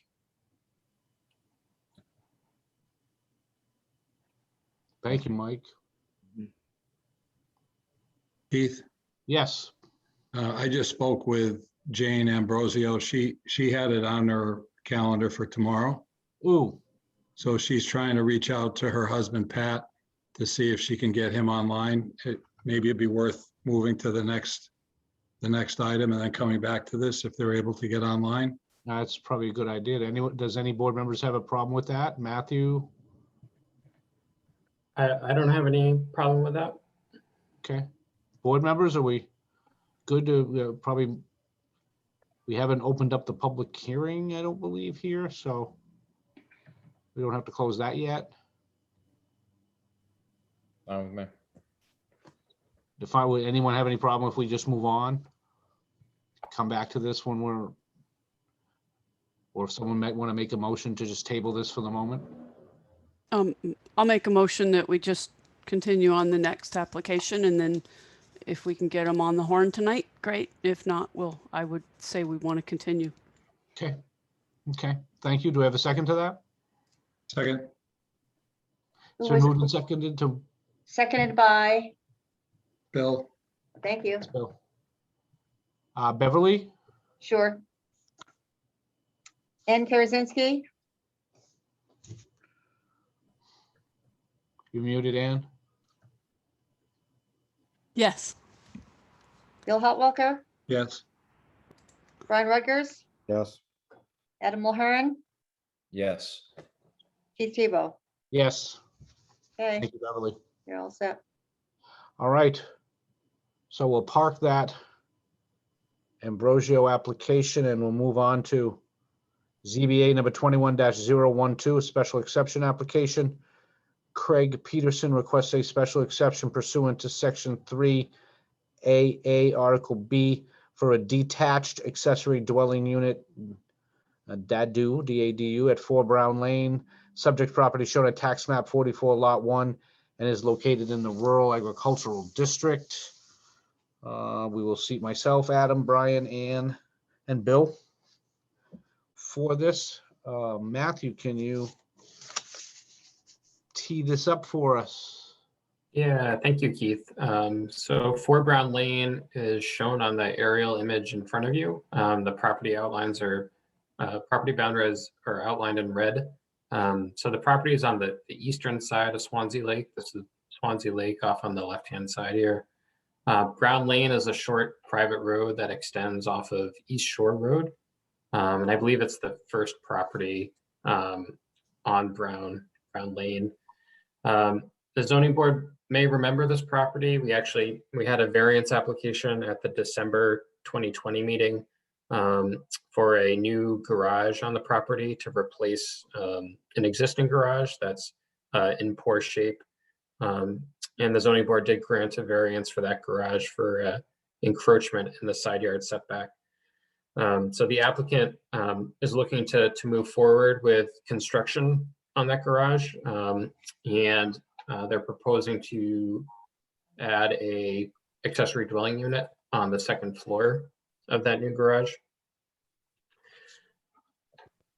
The next slide is the site plan. So this is the approved variance from your December meeting. So this is showing that new proposed garage with that encroachment in the side yard setback. This is Brown Lane down here at the bottom of the screen. The existing 2-bedroom home situated closer to Swanzey Lake. The next slide is the proposed floor plan for the accessory dwelling unit. So again, this would be on the second floor of that garage. It's approximately 832 square feet in size. The town just updated its zoning ordinance this past year at town meeting to allow a detached accessory dwelling unit to be up to 1,000 square feet in size. So the proposed footprint is within our ordinance requirements. And then the next slide is just showing the exterior elevation drawing. So this is showing all 4 sides of that garage. The bottom left-hand corner is showing the front elevation from Brown Lane. So you can see the windows for that second floor accessory dwelling unit. I would note too that the accessory dwelling unit would be connected to the existing septic system on the site and would use the existing private well on the property. Freihofer Septic Design did provide a letter, which is included in your packet, noting that the existing septic system was replaced in September 2019. And that the existing septic system on the property, the leach field was designed for a 3-bedroom house, and the tank is sized for a 4-bedroom house. As I mentioned, the existing single-family dwelling on the property is only a 2-bedroom house. So with the detached accessory dwelling units, they would have a total of 3 bedrooms.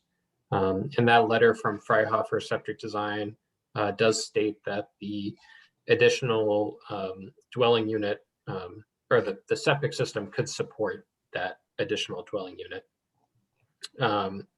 We did send the public hearing notices out for this meeting to abutting property owners. I haven't received any concerns from neighbors. We don't have any concerns at the staff level. This would require a building permit application, and that would be reviewed and approved by Mike Jasmine. So with that, I don't have any other comments. I know Craig Peterson is in attendance this evening, the property owner. So Craig, if you had anything to add, please go ahead. I think you summed things up pretty well, Matt. I really don't have anything else to add.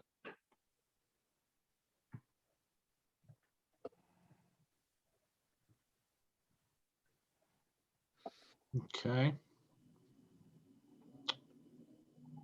Questions from the board? This is a public hearing as well. If there are members of the public waiting to speak or wish to speak to this, raise your hand. Again, get Matthew's attention. Any board member questions relative to this request? Just have a quick question for, I believe maybe Matthew. Okay. Clarify something quickly. So I'm trying to recall this particular case and the past and so forth, or this particular, not case, but application as it was to the initial, I guess, variance, correct? Was it a variance to allow the structure to be built? Yes. That's right. Yep. Yes. And so the actual building itself encroaches on the property lines, but we gave the variance for that relief for a garage, and now we're expanding the scope of that to include an accessory dwelling. So I just want to make sure I got that clear. Clear, Yeah. Matthew?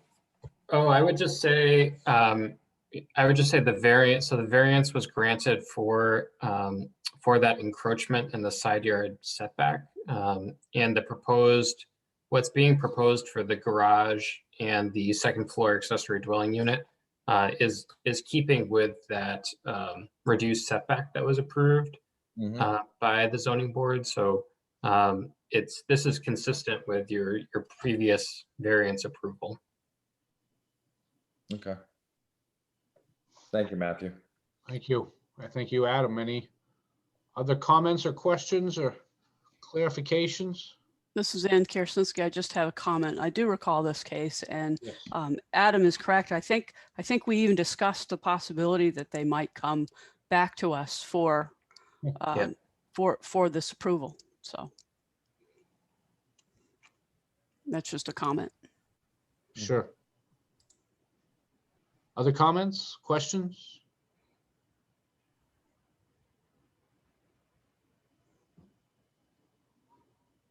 Anyone from the public, Matthew? Not at this time, Keith.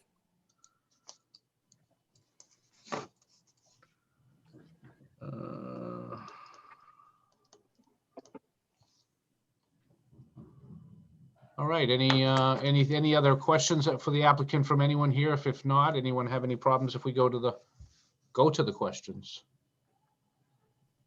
Folks good to move on?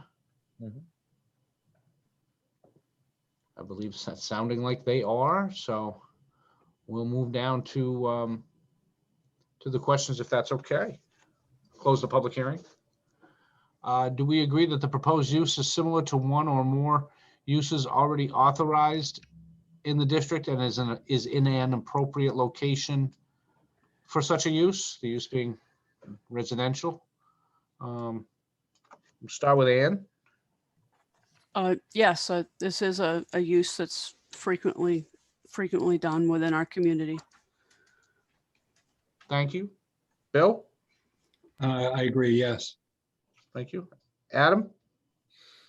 I'll say yes as well, and in that the appropriate location. I mean, in terms of that, we already have a structure that would have been occupying that space, whether it was one story or two, and was granted variance and relief before. So to that end, I would say yes. Okay, Brian? Location. Yeah, and I will concur, having been highly involved in the ADU law that the state passed, this is probably a really good example of a way that we could add a housing unit to the stock without, as Adam mentioned, we're not scratching another piece of dirt, and it's being financed privately. It gets another housing unit in our region. So it's kind of like I think what the accessory dwelling unit law was hoping to see are developments like this where maybe some changes are made on a property and then someone realizes what they can do with that property. So I'll concur. This is a good example of how this ADU law, I think, was supposed to move forward. So we'll move on to the second question. Do we agree that the approval would not reduce the value of any property within the district nor otherwise be injurious, obnoxious, or offensive to the neighborhood? Bill? Yes. Adam? I would say yes as well. There's been no testimony, to the contrary. Okay, Brian? Yes. Ann? Yes. And I concur. This is an expanded residential use should not, we have no value, we have nothing in front of us that says the value of any property would be decreased, nor I think this use would certainly not be injurious, obnoxious, or offensive to the neighborhood. So I'll again vote yes. We'll move on. Do you agree that there'll be no nuisance or serious hazard to vehicles or pedestrians if this special exception were to be approved? Adam? I would say yes. Testimony hasn't supported that there would be any additional hazards. Thank you. To vehicles or pedestrians. Thank you. Brian? My answer is yes, and this is on a private road, so it's not even on a town road, so. Good point. Ann? I would say yes. Okay. Bill? Yes, I agree with Brian. Thank you. I concur as well. And then do we concur that there are adequate and appropriate facilities will be provided for the proper operation of the proposed use of a DADU, a detached accessory dwelling unit? Brian? Yes. Ann? Yes. Bill? Yes. Thank you. Adam? I would say yes as well. Okay, I will concur. We've been consistent with this. I'd entertain a motion on this special exception application for this detached accessory dwelling unit.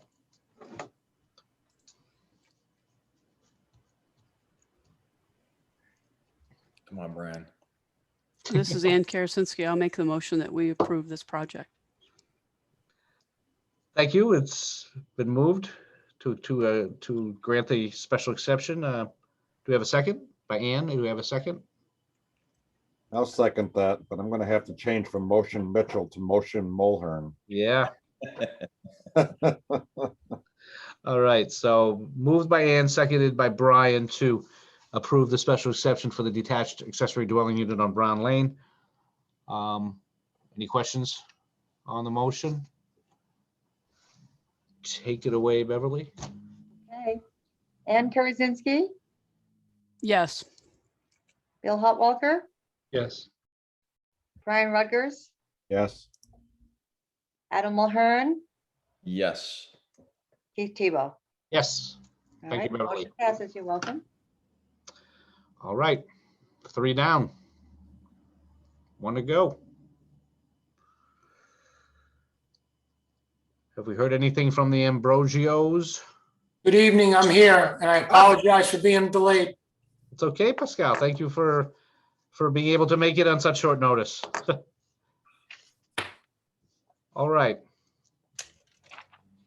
I think what we'll do, if we don't mind, it would be helpful for me if we just kind of reset this right back to the beginning and we open this thing up just as though we just started here, which is ZBA 21-011, a special exception application. Pascal and Jane Ambrosio request a special exception pursuant to Section 4, Article A2M, for an accessory building having a footprint of more than 1,000 square feet at 147 Windshield Road. Subject property shown at tax map 63, lot 9, and is located in the rural agricultural district. We'll ask Matthew to recap where we are right now with this request, and then we'll give the Ambrosios a little chance to tell us what they're looking to do with this accessory building. Matthew? Thank you, Keith. So just to remind the board and members of the public in attendance, so we're looking at 147 Windshield Road. So I have the aerial map here on the screen in front of you. The approximate property boundary is shown in red. As I had mentioned, the Ambrosios own additional property that's adjacent or contiguous to this property. So it is kind of a larger area of land that they owned up here on Windshield Road. They're looking to construct a barn on the property that would be about 2,000 square feet in size, 40 feet by 49 feet in terms of dimensions. And that barn will be used for storing farm equipment and for tools. The next slide shows the proposed site plan. So there's an existing house and 2 garages on the property. And the proposed barn would be located on the southern side of where the existing house is located. And it would be situated approximately 35 feet off of Windshield Road. And then the last slide I have is just the proposed exterior building elevations. So again, the length of the building would be just over 49 feet and the width of the building would be 40 feet. So approximately 2,000 square feet in area. The building is underneath our height limits. There's 1 overhead door proposed for the structure. And with that, that's what I have for background information. So I would turn it over to the applicant if they have additional information they'd like to provide to the board. Essentially, we do have a barn across the street, which is in disrepair, which needs repair, but in the interim, we need to store some equipment in order to maintain the property, such as tractors and implements. And also we have some antique tractors we are restoring. We're in the process of restoring. We want to put in there. Essentially, the 2 garages on the site will be for vehicles. And the smaller garage hopefully would be a little woodworking shop that I like to make furniture and whatnot for grandchildren and sons and daughters, families. So, and the older barn, the floor is rotted away. The intent is get this barn up and working and gradually bring that older barn back to life. But unfortunately, you can't put heavy equipment in there with the rotted floor at this point. So the intent is to also have that barn, the new barn, mirror the siding color and the trim color of the house and the existing garages, so it blends with the surrounding areas. We want it to look like just a big garage rather than a barn. That's in summary. Thank you very much. You'll have plenty of time to add more if you need to. Appreciate you being able to make it here tonight. Thank you. Thank you. You're welcome.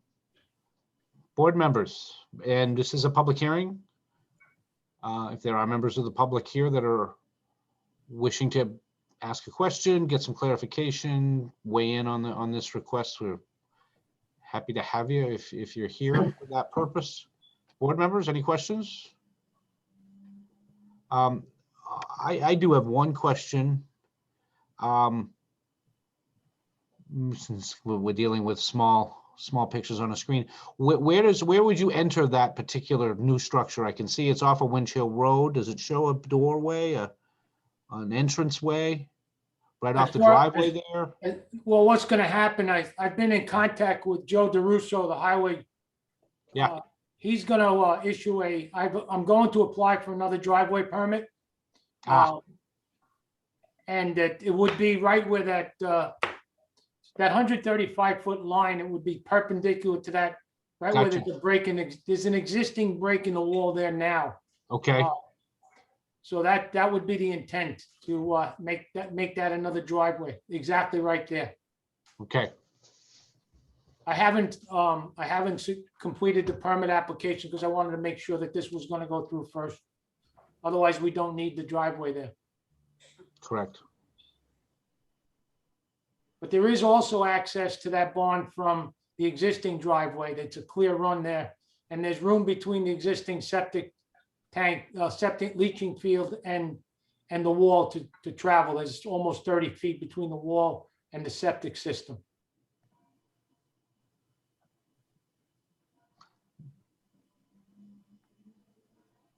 The wall of the new barn? No, the existing rock wall on the edge of edge of Windshield Road. So your That septic delineates system, the property. and your septic system is where in that? In that, It is, it's exactly, I would say 40 to 50 feet to the, Mike, Matthew, you gotta help me out. Is that east? Would that be east of the new barn? This would be east of the new barn. That's correct. Yeah, it's a minimum of 60 feet away. So maybe in this general location, or Yes, yeah. right, just a little bit above the 135. Okay. Yep. well, then I think, yeah, having a new entrance probably makes sense. You wouldn't want to be driving heavy equipment across a septic system for any length of time, that's for sure. No, we intend to, if this is approved, we'll follow up with a permit for the driveway. Great. It's just for your own sake, for sure. Other questions or comments from board members? So I have one attendee, and I believe it may be Gail Asmus, who had sent me an email earlier this afternoon. Gail, I want to give you an opportunity if you have any questions or comments. If you just want to raise your hand, then I could. I'll unmute you. If you have any comments, you can provide those. I'm also happy to share the email that you had sent. I know you had a couple of questions. Can I have a last name, Matthew? Gail? Yeah, it's ASMUS. Okay, thank you. Thank you.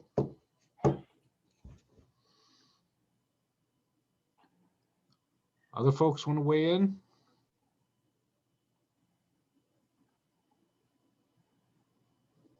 Adam, yeah, I think, go ahead. I would just ask the same questions, actually, that it's interesting enough, we had a previous application that had a lot of similarities to this in terms of structure, size, use. Will there be electricity and or plumbing for this structure? I guess that would be to the applicant. There will be no plumbing, but eventually electricity. Okay.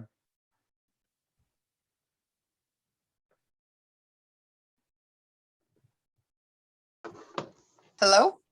Yes, Gail? Okay, yes. Thank you for answering that. Oh, you're welcome. Okay, if you. You have if any other questions, Gail? There were some, yeah, we wanted, oh, you said no plumbing, so that's good. Mhm. That is an awfully, what kind of, okay, let me, what type of farm machinery and equipment do you have? I mean, I just want to know, that's a big building. So, I mean, do you have lots of that equipment? What do you have? I have two tractors in running condition. An excavator, a Kubota excavator, a XC80, which is a significant size machine. I have a 1948 format 8N, a 1952 8N, a 1948 Farmall, and several other smaller ride-on type equipment, such as a John Deere Gator, a Razor, and a Polaris all-terrain vehicle. So there is significant amount of equipment that we want to put in there. Mm-hmm. Okay, the Farmall, I know. The rest of them is it all farming equipment? Well, the excavator. I mean, most of it, I understand, like the Polaris and things aren't. Yes. So. Yes. Okay, thank you. Okay, I guess that's it. It's okay, Gail, the public hearing will stay open here for a while more, so if you. That's if you'd like fine. to- Oh, I know. There you May I go. interrupt? Yeah. Sure. What is the the exterior of the building going to be? Is it going to be wood or metal? We are in the process of siding the house. The house is clapboard, which is slowly deteriorating. I know We're gonna side it. clapboard. We're gonna side it, and we're also gonna side this building with a vinyl siding with matching trim to the house and the existing garages. Mm-hmm. Oh, okay. All right, thank you. Thank you, Gail. All right, Thank you. okay, bye. Thank you, Pat. Okay, other questions from the board or?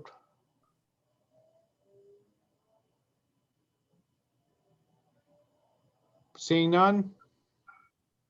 Gail, any other questions you might have for the applicant? Give you one more crack. Oh, no, nothing more that I can think of. Actually, you had it up on the screen, what I had texted you, so I was able to just read my questions, and frankly, I forgot. I think there was something else, but I guess this is sufficient. Okay. It's fine. Okay, yeah, thank you. Thank you very much. Mm-hmm. Bye. Board members, are we comfortable going to the questions?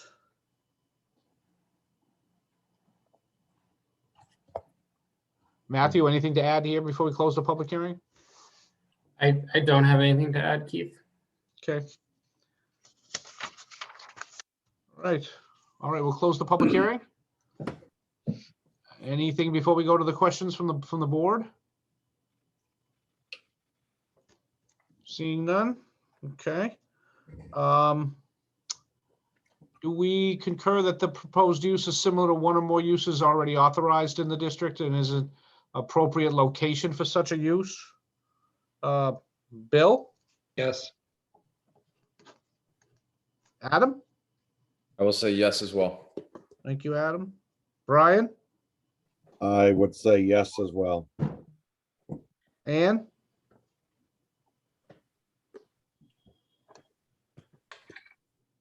You're muted, Ann. Yes. Thank you. I concur with that. Certainly storage and location all seems to be fine. So 2, do we concur that such an approval would not reduce the value of any property within the district nor otherwise be injurious, obnoxious, or offensive to the neighborhood? Adam? I would say yes. There seems to be adequate acreage to the property. And then in terms of not overloading that property with, with structures or buildings beyond the capacity doesn't seem to be a part of that. So I would find that as, with an alignment of not being injurious, obnoxious, or offensive to the neighborhood. So yes. Thank you. Brian? I would concur with Adam, and I think it was Mike Jasmine that said this is the old King Farm, if I'm not mistaken. So And it is the King Farm. So a barn on a farm and a farm in an agricultural district seems kind of academic to me. Thank you, Brian. Appreciate that. And? Yes. Good. Bill? Yes. I will concur. We have no evidence of a reduction of property values nor anything that would indicate that the use will be injurious, obnoxious, or offensive. So we'll move on to question 3.